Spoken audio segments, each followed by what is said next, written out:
Download the AllStar app. Make your picks for UFC fights, challenge your friends, level up and win prizes. Link in description. Get it now. The UFC announces International Fight Week headliner Conor McGregor versus Michael Chandler at 175 pounds, main event. The fight that we thought would never happen is officially announced. Chandler's probably really happy. Conor's probably happy as well. Yeah, it's interesting. What do you guys think? Let's start with the That's what Max. That's 303, right? 303. Yeah. What do you think of the fight finally kind of getting put together? I think the only issue with it is that it's lost so much steam, and both of the fighters are coming off quite a bit of losses or like issues in their career and stuff like that. So it's almost like more like a legacy fight. Right. They're both on losing streaks. Yeah, they're both on losing streaks, Right. and obviously McNugget is coming from injury. True. So I think it's a big fight, but it's a fight that is carried just by their names and the legacies that they have rather than any sort of pertinence now, if that makes sense. Right. Why do you call him McNugget? I don't know. You just don't like him? He's fine. It's just I don't mind McGregor. I think he's done some amazing things. I just also think He's He- done some unamazing he's things. done some really shit things too. Okay, Yeah. okay. Like I think again, like I like the things that he's done, and I've actually heard that he's a nice person to hang out with and everything. It's just Well, you know one of his like close friends. yeah, You yeah, actually yeah. know one of his close friends. Yeah, right? Jimmy. Yeah. So you would know like from him. Yeah. And it almost like the way even like James acts. Yeah. You know who James is really. Yeah. If you've been around him like Yeah, as 100%. one-to-one, you know what kind of person he is, right? Yeah. Right. He's he knows how to play the game when it's time to play the game. Of course. Yeah. And But in person, it's a different story. and I think And McGregor I think that's what it's like. as probably well. too. You know what I mean? Yeah. We But could talk all kinds of shit, Yeah, but yeah, we yeah. just only see like what the media is around Yeah. us to see, Persona I guess. marketing. McGregor has just like fallen so much to his demons. He's like a John Jones in a way. Yeah. He's just fallen so much to his demons, which I don't think McGregor is ever gonna get that like GOAT, greatest of all time kind of status. He'll be a great. He's already a legend, right?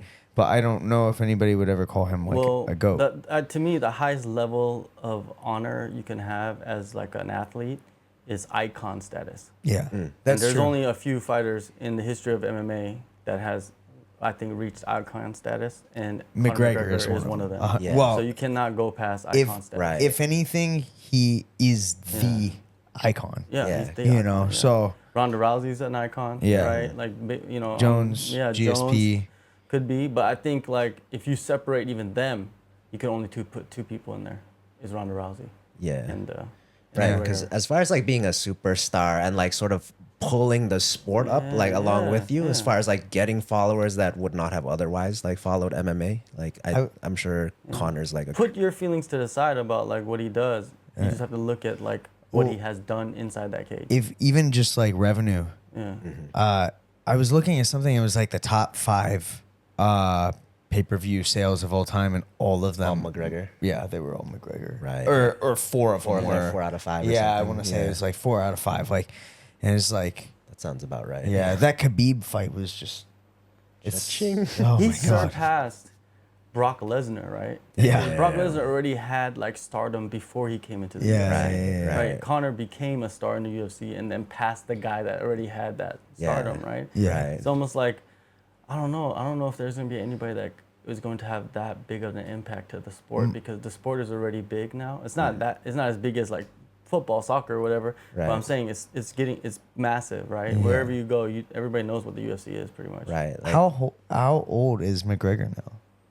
I think he's 35. 35. Yeah. okay, so he's Now, like Chandler's kind of older. like in the kind of age where if you would take a fight, you'd do it for money and like just kind of to stay relevant, I guess. Yeah, Like, but he doesn't need money. you know? Right. That's what's yeah, he doesn't need money. Yeah. It's just he's chasing that high. Yeah. It's like stepping in main event, pay per view, getting a knockout. Right. And possibly Yeah. getting a new division's belt. Exactly. So Right. let's lead into that. You know what I mean? Like, Shay probably has like trained with a lot of like 155ers, 170ers, betweeners. You know, there's the betweeners. True. And yeah. what do you think, just from your experience of like coaching and training with people, fighters, and seeing those in betweeners, is a 165-pound division?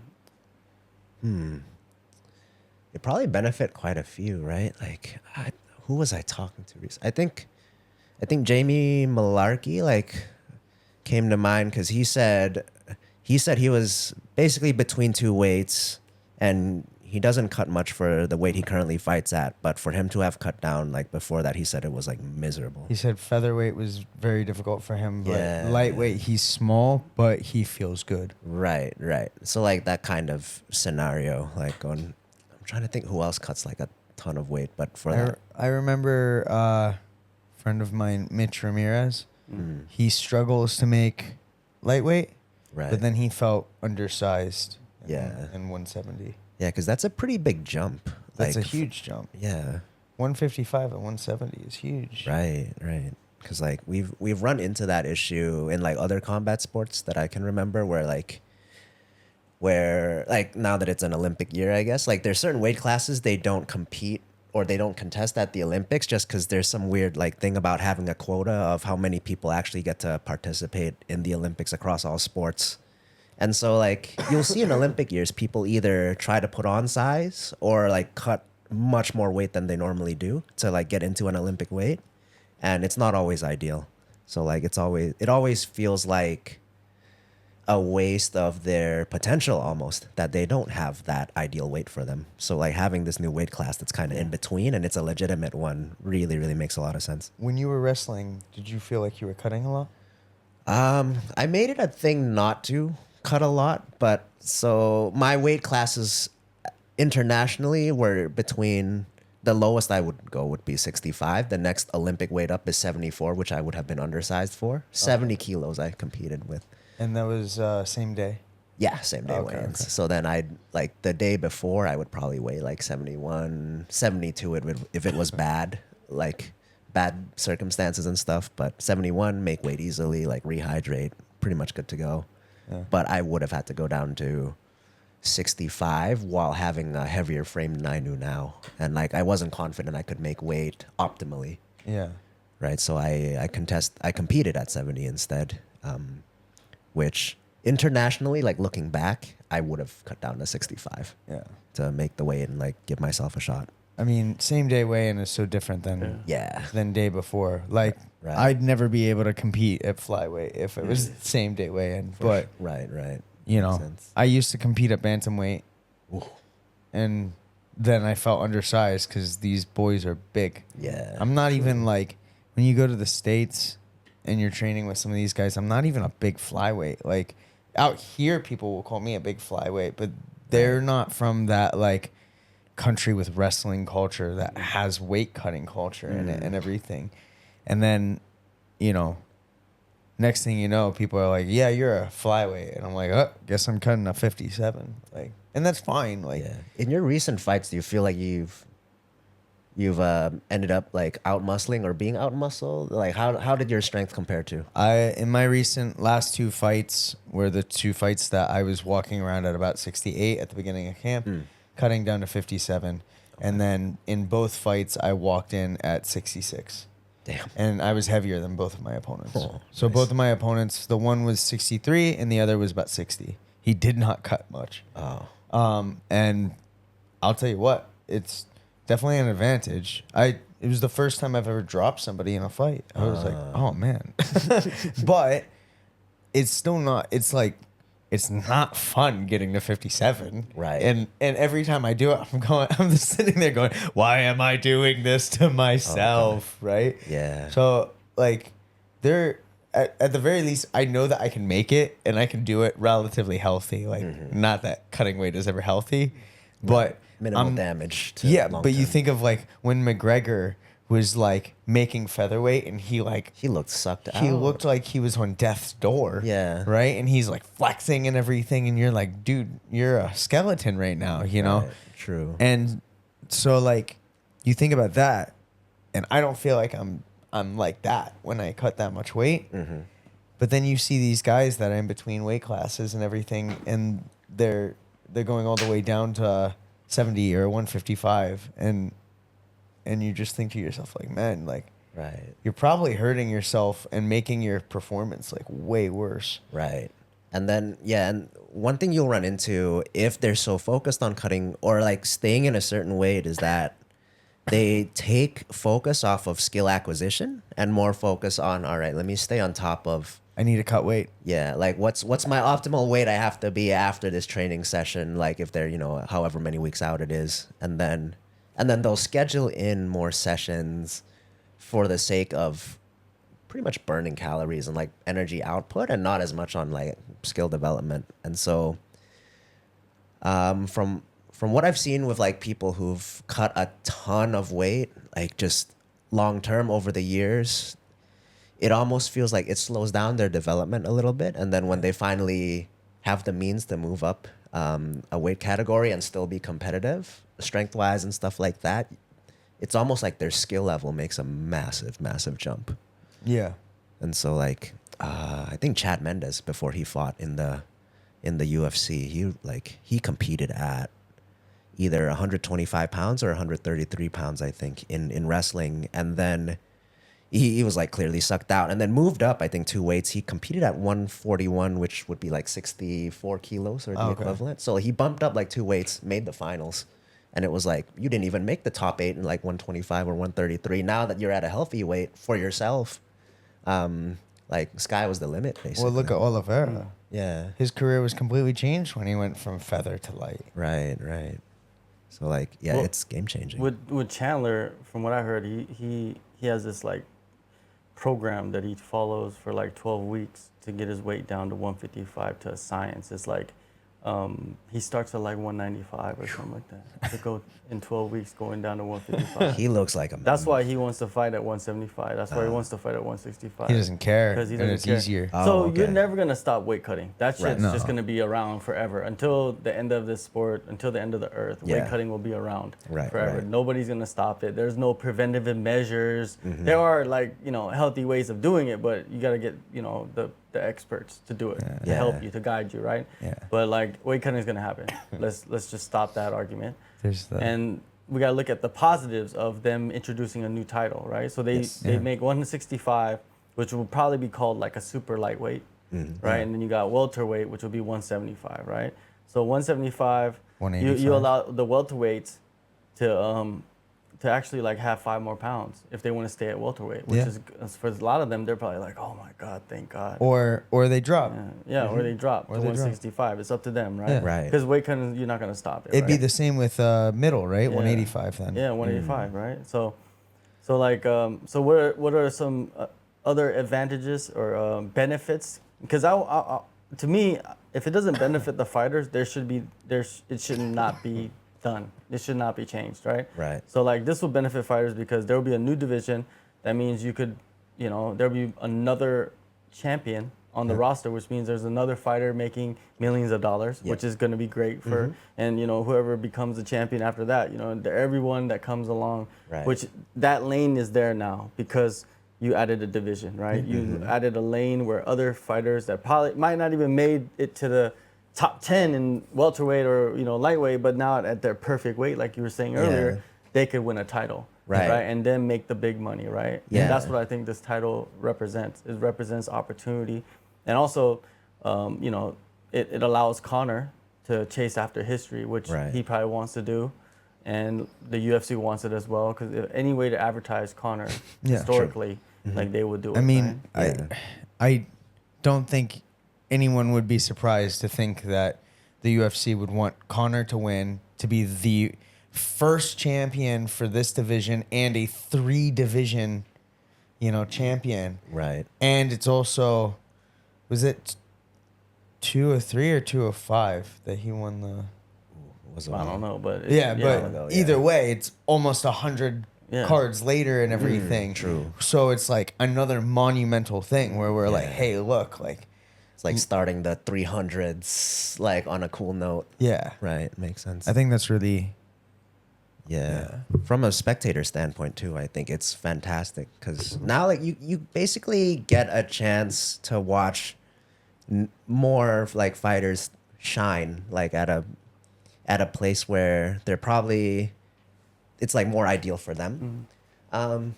It's like in my head, it's kind of like adding the BMF title. It's like it doesn't really like obviously there's no specific weight in theory. Like obviously it's but to have that just gives it extra intrigue. And then people who, it's almost like you get a new set of rankings right at a new weight, and then now you know whatever the top 20 is, they can at least get more notoriety, like more notoriety, more pay. Exactly. You know what I mean? It's just more opportunity. Right. And in the UFC, they have another belt that they could put on pay-per-views. it opens up And space for more fighters. And it's too. probably maybe even could be the best division that they have. Right. Not lightweight. It could be 165. They just never had it. Yeah. You know, that's the beauty of it. Like they're gonna see, like what kind of division this can be. That's the thing. Like for so long, the UFC didn't even have the lowest divisions, right? There was no bantamweight or flyweight or featherweight. Yeah. And those proved to be some of the deepest divisions that they have now. Right. And like in other combat sports, 165 is a very, very popular weight to compete at. Like there's a lot of people who walk around at a weight, like just by averages and statistics, that can cut down to that weight comfortably. Not comfortably, I guess, but like in a way that they still have energy to compete and stuff like that. And it's like, it's just perfect for them.